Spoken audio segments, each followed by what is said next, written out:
네, 안녕하세요. 민주평통 청년자문위원 신재은입니다. 2020년 우리에게 참으로 다사다난한 해였죠. 연초부터 우리를 찾아온 코로나19 사태에 최근까지 태풍, 홍수, 화재 등 많은 재난 피해가 있었는데요. 우리나라와 마찬가지로 아마 북한도 피해가 만만치 않을 것 같습니다. 오늘은 저처럼 북한의 재난, 특히 자연재해와 기후변화에 대해 궁금하실 여러분들을 위해서 전문가 모시고 함께 이야기 나눠보도록 하겠습니다. 명수정 박사님 모셨습니다. 박사님 안녕하세요. 안녕하세요. 네, 반갑습니다. 박사님, 우리 시청자분들을 위해서 짧게 자기소개 좀 부탁드릴게요. 안녕하세요. 한국환경정책평가연구원의 명수정 선임연구위원입니다.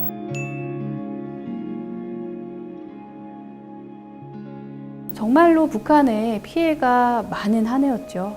네, 남한과 마찬가지로 북한도 자연재해 피해가 되게 컸던 한 해였습니다. 네, 사실 우리나라 같은 경우는 피해 상황을 언론 보도를 통해서 계속 볼 수가 있잖아요. 그런데 북한은 이 피해 상황을 알기가 쉽지가 않은데요. 혹시 우리가 참고해 볼 만한 북한의 피해 관련 자료들이 있을까요? 독일 어딘가에 있다고 하던데요. 네, 지금 보시는 이미지는 네. 독일 저먼와치에서 매년 제공하는 글로벌 클라이밋 리스크 지수인데요. 네. 전 세계 기후 위험 지수 2013에 의하면은 북한은 평균 사상자 발생이 약 77명, 그리고 GDP 대비 피해액이 네. 약 7% 정도에 해당하는데요. 네, 이거 세계 몇 위 정도의 위험인가요? 세계 7위입니다. 그렇군요. 상당히 높은 네. 수치죠. 최근 자료는 좀 알기가 힘들겠죠, 아무래도. 북한에 대한 네. 재해 모니터링 자료를 바로 수집하기는 어려워서요. 네. 조금 시간은 걸리지만은 관련 NGO나 유엔 기구에 보고되는 자료는 있기는 네, 합니다. 그렇군요. 자, 최근에 어쨌든 북한에서 재해로 인한 사상자가 많다는 걸 우리가 유추해 볼 수가 있는데 비교적 최근의 사례를 짚어보면 좋을 것 같아요. 일단 2016년부터 좀 피해가 컸던 사례가 있었죠. 네, 최근 사례를 보면 네. 2016년도에 태풍 라이온이 함경 북도 지역하고 두만강에 큰 홍수 피해를 가져왔어요. 네. 그래서 많은 이재민과 농경지 유실이 있었고요. 그리고 2017년에는 예. 가뭄이 심각하게 발생을 해서 곡창지대에 식량 생산 감소로 이어졌고요. 네. 그리고 2018년에는 황해 남북도 그리고 강원도 지역에 홍수 피해가 컸습니다. 2019년도 태풍 링링 기억하실 텐데요. 네, 기억하죠. 네, 태풍 링링으로 인해서 북한에도 피해가 상당히 컸습니다. 특히 2018년 같은 경우는 여의도에 20배가 넘는 농경지가 유실되기도 했다고 하고 굉장히 피해가 컸는데, 자, 올해도요, 박사님도 겪으셨겠지만 여름과 가을 사이에 굉장히 많은 또 태풍이 불지 않았습니까? 태풍 바비부터 하이성까지 이런 태풍이 불다 보니까 또 그에 대한 북한의 피해를 여쭤보지 않을 수가 없는데요. 어느 정도 피해를 네, 안타깝게도 네. 올해 발생한 그 연이은 태풍과 홍수 피해는 예. 북한의 곡창 지역에 큰 피해가 갔습니다. 네. 그래서 황해 남북도 지역에서 북한 쌀 생산의 상당 부분이 거기서 생산이 되는데 네. 이 지역에 심각하게 홍수가 발생을 해서 네. 곡물 생산량이 상당히 많이 감소할 것으로 추정이 되며 이거는 북한 취약계층의 식량 부족으로 이어질 것 같아서 네. 국제사회가 우려하고 있는 상황입니다.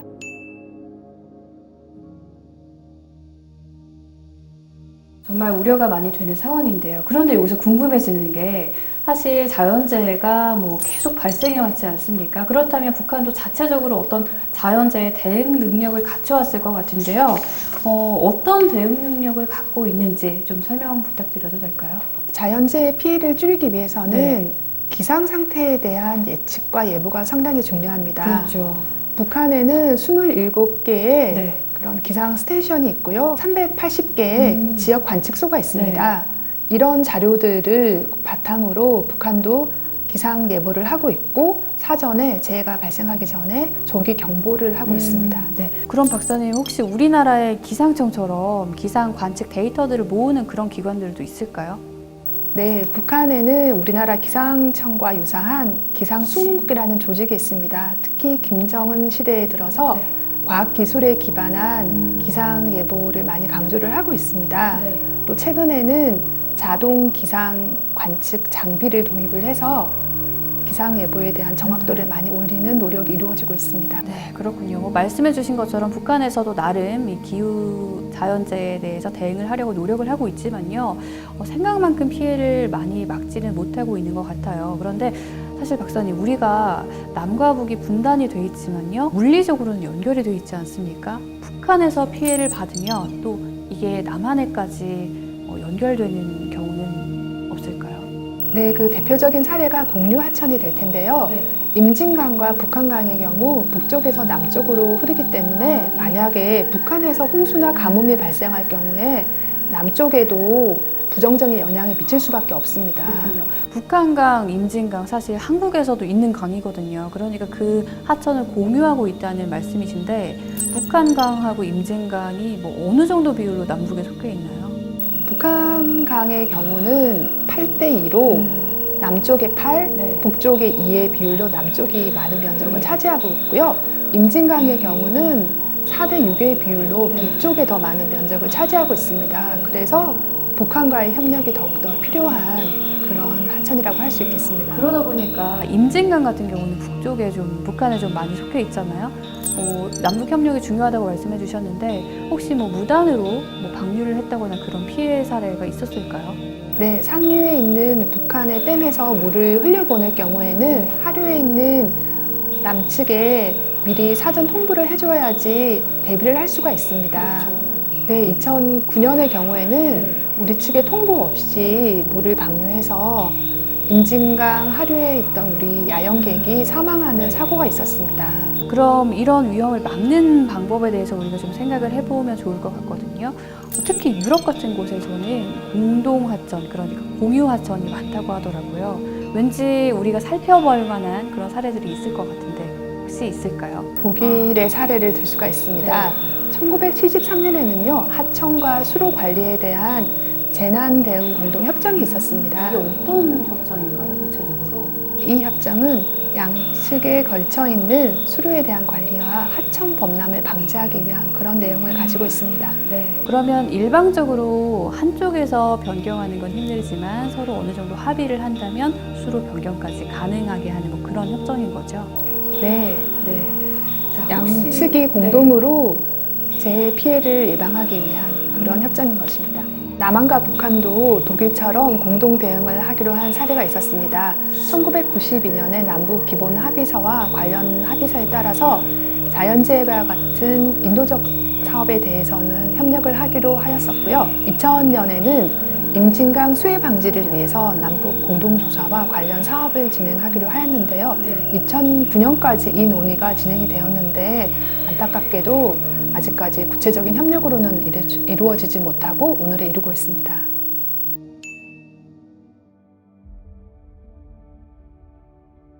계속해서 명수정 박사님과 함께 이야기를 좀 나눠보도록 하겠습니다. 이번에는 기후변화 이야기로 좀 넘어가 보려고 하는데요. 앞서 말씀해 주신 자연재해들이 갈수록 심각해지는 이유가 기후변화 때문이다, 이런 이야기들이 정말 많이 나오고 있습니다. 우리나라도 태풍이나 홍수 피해가 있었습니다만 미국 같은 경우는 토네이도, 산불 이런 문제가 일어나고 있고 이게 전 세계적인 문제로 번지고 있어요. 혹시 북한도 이렇게 기후변화를 좀 체감하고 있을까요? 우리와 마찬가지로 네. 북한에서도 기후변화가 일어나고 있습니다. 네. 대표적인 사례로 전반적으로 온난화가 진행이 네. 되고 있고요. 그래서 겨울이 좀 짧아지고 네. 봄이 빨리 온다든지 그리고 폭염이라든지 이런 현상이 자주 발생을 하고 또 재해에 대한 빈도와 강도가 늘어나서 네. 홍수 가뭄과 같은 그런 극한 현상들이 더 많이 발생을 하고 있는 것으로 감지가 되고 있습니다. 그러다 보니까 또 병해충이 그렇게 많이 늘어나고 있다고 그러더라고요. 네, 맞습니다. 산림병해충이 그 네. 대표적인 그런 문제고요. 그리고 작물에 대한 병해충도 있고 또 말라리아처럼 매개체성 그런 질병도 확산되고 있습니다. 네, 앞으로 기후변화가 더 심해지면 이런 질병들도 더 늘어날 가능성이 있는 거겠네요. 네, 그럴 수 네. 있습니다. 그렇다면 이 기후변화 분야에서, 그러니까 기후변화에 대응하기 위한 남한과 북한의 공동 대응 같은 것들은 있을까요? 기후변화가 한반도 전체에 걸쳐서 일어나고 있는 네. 현상이기 때문에 남과 북이 협력을 하면 훨씬 효과적으로 대응을 할 수 있는데요. 네. 안타깝게도 아직까지는 구체적인 협력이 이루어지고 있지는 못합니다. 네.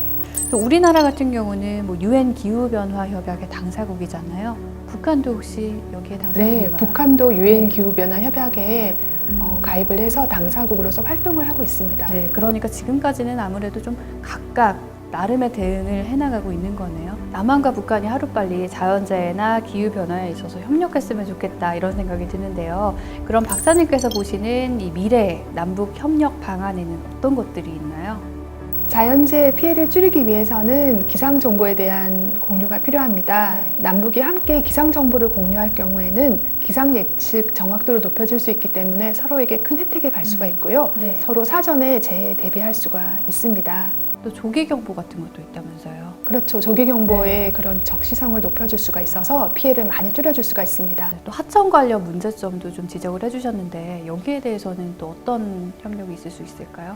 특히 공유 하천의 피해를 줄이기 위해서는요, 하천의 유량이 갑자기 불어나는 것을 모니터하는 게 필요한데요. 주요 하천 외에도 소하천에도 이런 그 수문에 대한 모니터링을 하면은 훨씬 효과적으로 홍수 피해를 대비할 수가 있습니다. 자연재해 기상 관련 정보를 공유하는 것 말고도 또 다양한 자연재해 협력 방안이 있을 텐데요. 크게 뭐 어떻게 나눠질 수 있을까요? 재해에 대한 협력은 크게 직접적인 협력과 간접적인 협력을 들 수 있겠습니다. 직접적인 협력은요, 재해에 대한 예방, 대비, 그리고 대응과 복구의 전 단계에 걸친 협력을 통해서 재해 회복력이 강한 사회를 조성을 하는 것입니다. 이를 위해서는 물 관련 인프라라든지 그런 사회 전반의 인프라를 조성을 하는 것이 아주 중요한 그런 협력이 되겠습니다. 북한이 아무래도 인프라가 좀 부족한 상황이다 보니까 해외에서도 또 이런 나라들을 도우려는 움직임이 일어나는 걸로 알고 있는데요. 좀 대표적인 이런 기관을 소개해 주실 수 있을까요? 아주 큰 규모의 재해가 발생할 경우에는 국제사회가 지원을 하고 있는데요. 대표적인 기구가 국제적십자사가 되고요. 이런 기구가 다른 유엔기구라든지 그런 또 민간단체와 함께 재해가 발생했을 경우에 북한을 지원해 오고 있습니다. 네, 박사님 그럼 간접적인 협력에는 어떤 것들이 있을까요? 네, 간접적인 협력으로는 북한이 자연재해에 특히 취약하게 된 그런 근본적인 원인을 해결하는 것입니다. 북한은 식량 부족과 또 에너지 부족으로 경사지의 산림을 많이 훼손해 왔어요. 그래서 다락밭을 조성을 하고 연료 조달을 많이 해왔는데요. 그러다 보니 북한의 산림이 많이 훼손이 되어서 비가 오면은 토사가 강으로 쏟아지게 되어 있습니다. 그러면은 결국 그 해의 농사를 또 망치게 되고 이것은 식량 부족으로 이어지는 악순환이 되는 거죠.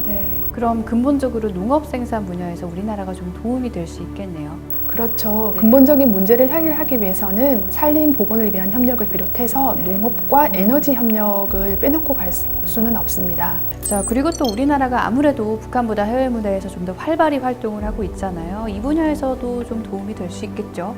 국제사회와 연계한 협력으로는 유엔 기후변화 협약을 들 수 있을 것 같습니다. 남북한은 모두 유엔 기후변화 협약에 당사국으로서 참여를 하고 있습니다. 그런데 기후변화 협약에서는 자연재해에 대한 대응과 그런 적응 역량에 대한 그런 협력 프로그램이 있기 때문에 북한이 이러한 지원을 받는다면은 보다 효과적으로 재해에 대응할 수 있을 것이라고 생각합니다. 자, 녹색 기후기금 아마 많이들 들어보셨을 거예요. 그런데 구체적으로 어떤 기금인지는 조금 생소해서 이 부분에 조금 부연 설명 부탁드려도 될까요? 녹색 기후기금은 유엔 기후변화 협약 하에서 개도국들의 온실가스 감축과 기후변화 적응을 지원하기 위한 그런 기금입니다. 네, 그렇군요. 박사님 말씀을 들어보니까 뭐 자연재해도 다른 분야와 마찬가지로 남과 북이 좀 협력해서 앞으로 나아갈 수 있는 그런 문제라고 생각이 드네요. 네, 맞습니다. 기후변화는 자연재해에 대한 피해를 키우기 때문에 북한의 기후변화에 대한 취약성을 줄이는 것이 필요하고요. 이를 위해서는 산림, 농업, 환경, 에너지 이런 사회 전반에 걸친 그런 역량 강화가 필요하다고 하겠습니다. 네, 오늘 박사님과 이야기 나눈 것처럼 기후변화는 분명 우리에게 위기로 다가오는 것 같습니다. 하지만 위기는 곧 기회라고 하죠. 이 위기를 바탕으로 자연재해나 기후변화에서도 남북한이 협력할 수 있는 명분을 마련하고 피해를 줄여나가면서 남북 화합의 상생의 길로 들어서기를 다시 한번 바라봅니다. 박사님도 동감이시죠? 자연재해에 대한 협력을 통해서 남과 북의 신뢰를 회복하고 또 교류가 활성화되는 계기가 되면 좋겠습니다. 네, 그런 날이 하루빨리 오길 바라보면서 오늘 명수정 박사님과 함께 이야기 마무리해 보도록 하겠습니다. 박사님 오늘 고맙습니다. 고맙습니다.